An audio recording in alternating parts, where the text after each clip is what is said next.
दिया, इसका मतलब कोई चीज़ तो सेंस नहीं कर रहा ना। अरे नहीं, आउटपुट को मैं चेक कर रहा हूँ, आउटपुट है ना, लेकिन उसने रिले और फैन को बंद कर दिया। इन्होंने TL 421 को छेड़ा है। यहाँ पे छेड़ना नहीं चाहिए। अगर रजिस्टर निकला है तो निकला रहना दीजिए। पहले इसको समझा जाता है कि असल में ये क्या है। ये एक रजिस्टर एक कैपेसिटर लगा, ये क्या है ना जी महाराज। ये देखो यहाँ पे क्या बना रहा है, 5। यहाँ पे कितना है, देखो 6 है ना। ध्यान से देखना, फॉल्ट को मैं बता रहा हूँ। यहाँ पे देखो आउटपुट कितना है, सेकेंडरी बाइंडिंग काम कर रहा है। शेख साहब कहाँ, सेकेंडरी बाइंडिंग काम कर रहा है ना, ऑक्सिलरी बाइंडिंग काम नहीं कर रहा है। 12 वोल्ट ड्रॉप। तो जब 12 वोल्ट ड्रॉप होगा तो TL 431 का रेफरेंस नहीं बनेगा, तो वो LM 324 को ऑफ कर देगा। और देखो यहाँ पे 50% LED, ये इसका सिम्टोन्स एरर होता है। इसमें सिर्फ LED का एरर आता है और LED के एरर से ही फॉल्ट को पकड़ा जाता है। अब ये LED जल रहा है तो इसको देखो, इसका मतलब देखो ध्यान से अगर देखना तो वो कह रहा है मैं फॉल्ट LED नहीं बिलिंग कर रहा हूँ। अगर इसमें कोई फॉल्ट होता ना तो फॉल्ट LED जलती, लेकिन वो क्या कर रहा है, देखो ये फॉल्ट LED डायरेक्ट जली हुई है, जल रही है ना जी। देखो जिग्नेश भाई, देखो जल रही है ना। और कौन सी LED बिलिंग कर रहा है, फॉल्ट LED। इसका मतलब वो फॉल्ट को डिटेक्ट ही नहीं कर पा रहा है, कोई तो फॉल्ट है। तो देखो क्या है शेख साहब, याद रखना ये चीज़, ये भाषण भी याद रखा करो, तुम्हारे काम आएगा। यहाँ पे देखो कितना वोल्ट है, 5 है ना। यहाँ पे देखो कितना है, 11 है ना। अब देखो ध्यान से, यहाँ पे क्या है, देखो ड्रॉपेज सही बढ़ा।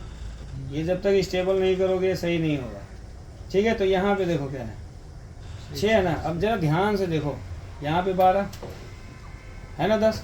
अब ये जब ड्रॉप इसका इधर कम होगा तो ये इधर भी तो कम करेगा, ये इधर कम होगा, इधर कम होगा। डिफरेंस 2.4, डिफरेंस सही है, डिफरेंस में कोई दिक्कत नहीं जी महाराज।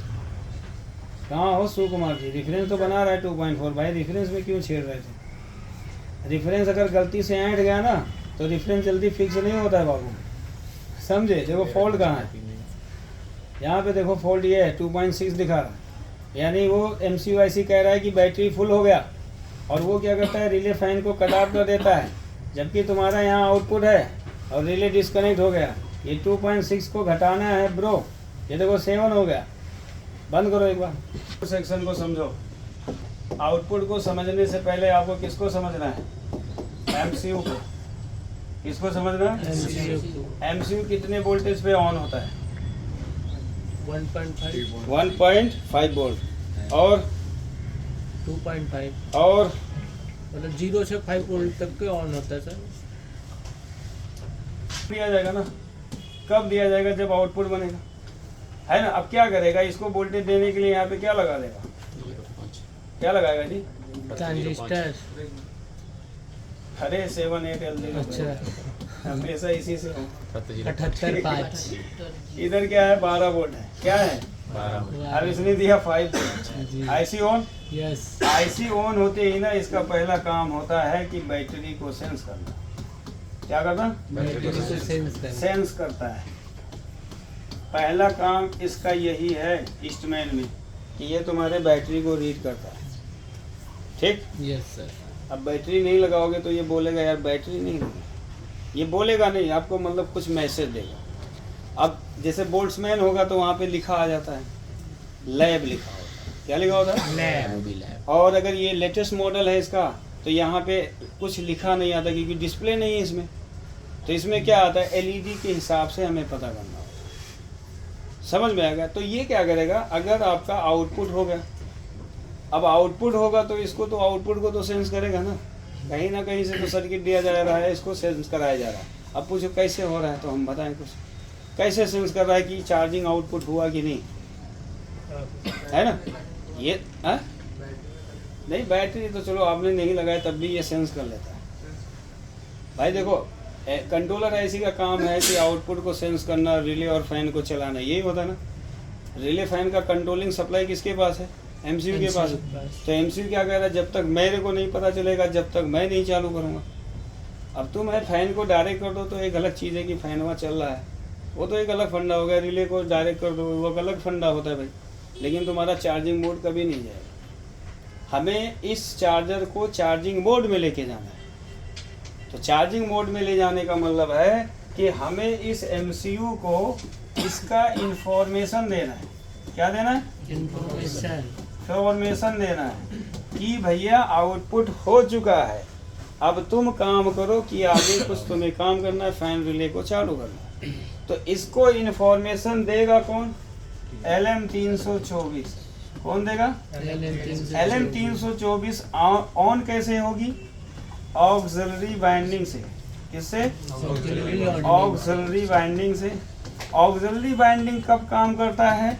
जब सेकेंडरी काम करेगा जी।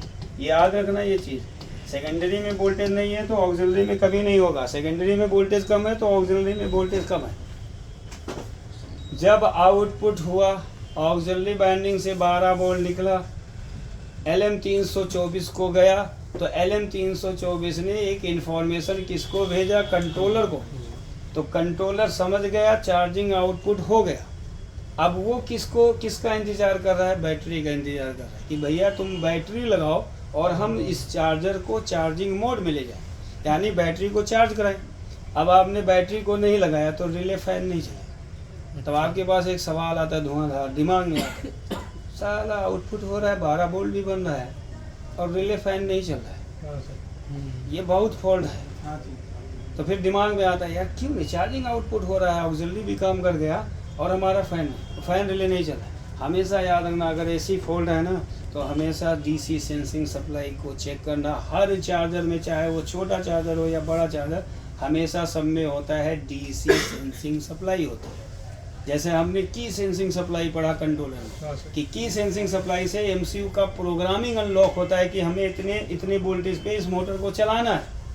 अब उसको की सेंसिंग सप्लाई नहीं मिलेगी तो मोटर को चलने देगी? तो बोलोगे 14.5 भी बन रहा है, मॉसफेट भी ओके, ड्राइवर भी ओके, और पता चल रहा है कि सेंसिंग सप्लाई ब्रेक है, सेंसिंग उसको इन्फॉर्मेशन नहीं मिल रही है, तो वो मोटर को चलने देगा? नहीं चलने देगा ना। लॉजिक तो यही कहता है भाई, सर्किट तो यही कह रहा है कि आउटपुट तुमने दे दिया, कोई बात नहीं, हमको 5 वोल्ट दे दिया, 14 तुमने दे दिया, वेरी गुड, लेकिन हमको तो एक सप्लाई का इन्फॉर्मेशन नहीं मिला कि हम चालू करें तो किस पे चालू करें। उसी तरह MCU भी कहता है चार्जर में, आउटपुट हो गया चलो अच्छी बात है, लेकिन बैटरियाँ लगाओ तभी तो एम्पियर हम एम्पियर को फ्लो करवाएं, नहीं तो एम्पियर को फ्लो कर देंगे तो एम्पियर वहीं पे टकराएंगे, आउटपुट सेक्शन को उड़ा जाएंगे। भाई एम्पियर को गड्ढे में हमें रखना है ना, तो गड्ढा तो खोदना पड़ेगा। गड्ढा नहीं खोद रहे हो तो वो क्या है, एम्पियर वहीं पे घूमेगा और घूमेगा, आउटपुट सेक्शन को क्या करेगा? उड़ा देगा। तो कंट्रोलर का कहना ये है कि आउटपुट सेक्शन को बचाना है, तो वो कहता है कि चलो ठीक है, हमको इन्फॉर्मेशन मिली, तो क्या कह रहा है, अब बैटरी को लगाओ। जैसे ये बैटरी को रीड करेगा, ये सबसे पहले रिले को चालू करेगा। अब रिले चालू हुआ तो इसको पता चल गया क्योंकि वोल्टेज लेवल इसका बढ़ा। कैसे बढ़ा? देखो DC सेंसिंग हमेशा होता है 2.2, क्या 2.2 होता है।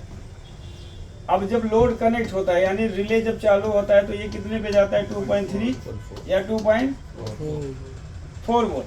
अब जब ये पता चल गया तो ये क्या करती है, जब चार्ज होना शुरू करता है बैटरी तो ये वोल्टेज बढ़ता है, जैसे 2.41, 2.42, 2.43, ये बढ़ता बढ़ता कितने पे जाएगा? 2.6 पे ये क्या करता है, चार्जर को ऑफ कर देता है। क्या करता है? यानी चार्जर में क्या करता है, रिले और फैन को ऑफ करता है, रिले और फैन को ऑफ करता है। उसको पता चल जाता है बैटरिया फुल हो गई। क्यों?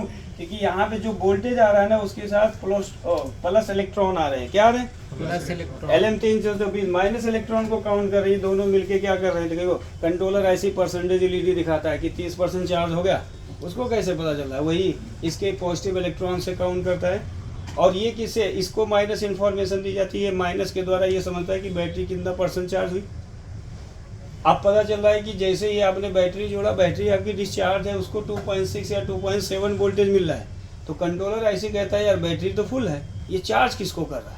तो वो कुछ क्षण के लिए चालू करेगा, फिर बंद कर देगा, बोलेंगे यार बैटरी तो फुल है। अब आपका आउटपुट बना है, हमारा रिले और फैन बंद है, लेकिन आउटपुट हमारा चालू है।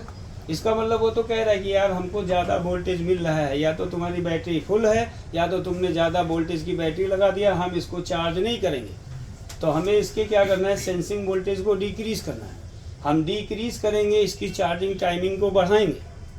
किसी भी चार्जर में अगर चार्जिंग टाइमिंग की प्रॉब्लम आती है, 10 मिनट में ऑफ हो जाता है, 15 मिनट में ना, तो उसको क्या करना है, सेंसिंग को डिक्रीज करो, चार्जिंग टाइमिंग बढ़ता जाएगा। तो इसमें प्रॉब्लम क्या है, 2.6 डायरेक्ट मिल रहा है, 2.6 डायरेक्ट नहीं मिलना चाहिए हमको ना।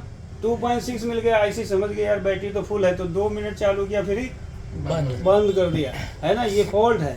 तो हमें क्या करना है, डीसी सेंसिंग को डिक्रीज करना है। तो यहाँ पे रजिस्टर लगा होता है, एक 300K का लगा होता है और 2 पैरेलल में लगे होते हैं। पैरेलल में कोई रजिस्टर होता है जो अपने वैल्यू को हटा दिया, इसकी वजह से ये प्रॉब्लम आ रही है। ठीक है।